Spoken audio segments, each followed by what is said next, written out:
Urdu point की videos देखने के लिए हमारा चैनल सब्सक्राइब कीजिए और बेल के आइकन पर क्लिक कीजिए ताकि आप हमारी तमाम आने वाली वीडियो से बाखबर रह सकें। सल्लल्लाहु अलैका या रसूल अल्लाह वसल्लम अलैका या हबीब अल्लाह। नूरी नूरी ठंडियाँ हवावां जदों चलियां रहमतां खुदा ने घरी आमना दे गलियां। महफिल करान ना कोई रिश्तेदार या वरना और आंडी गुआढ़ी मसाए फिर मैं कि पढ़ने होंगे ना नातां जी। हाँ जी, वो महफिल फिर चला जाइए तो फिर नात पढ़ी दी है। ये नदर पैदाइशी एवं है जी मेरी और पिछू मैं उकाड़े दे रहने वाला इत्थे किराएदार हाँ। पेखीवाल टोका चौक पेखीवाल पिंड है जी। गुलशन इकबाल पार्क से मैं एक काम करता हूँ, गुब्बारे बेचता हूँ। गुब्बारे बेच के और रोज़ी मैं वसूल करता हूँ। छोटे छोटे बच्चे हैं, अम्मी हैं, अब्बू है।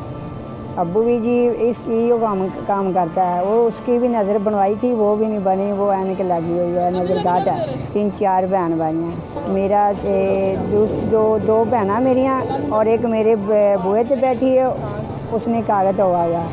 उसने मियाँ ने अगन शादी कर ली थी। उनके 2 बच्चे हैं छोटे छोटे और एक मैं और एक अम्मी, एक अब्बू और एक बेटी।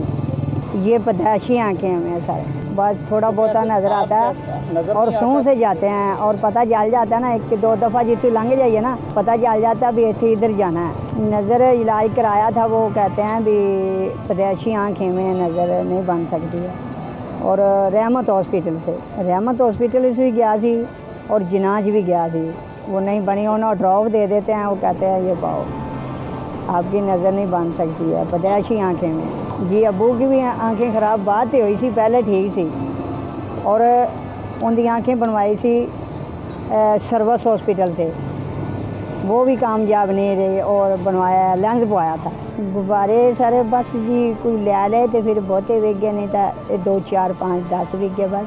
घर का किराया है गया 5,000। नहीं तांग वो मजाक तो उड़ाते हैं, फिर क्या कहना, लड़ा नहीं जाता ना, चुप कर जाते हैं। गुस्से में यही करते हैं ना भी अल्लाह पाक इन दिन नालों तो फिर बंदा मारी जाए वही चंगा भी। मैं ठीक होंदा और मैं भी दिहाड़ी करा और गार्ड की नौकरी करा और कोई होर काम करा और ये तो खड़ा रहीदा ना। सरो जेड़े अगर विक जान और घर के लेके चला जाता है, कोई रब तसी भी कर देता है, कोई देख के ना। दिन आगे पीछे तो कोई नहीं है बनते हैं। इतवार वाले दिन फिर फैमिली आती है ना, वो बच्चे ले लेते हैं। आगे पीछे तो 200-400 बस, वो भी अगर फैमिली आए बन गया, ना बनया घर चला गया। जी सर।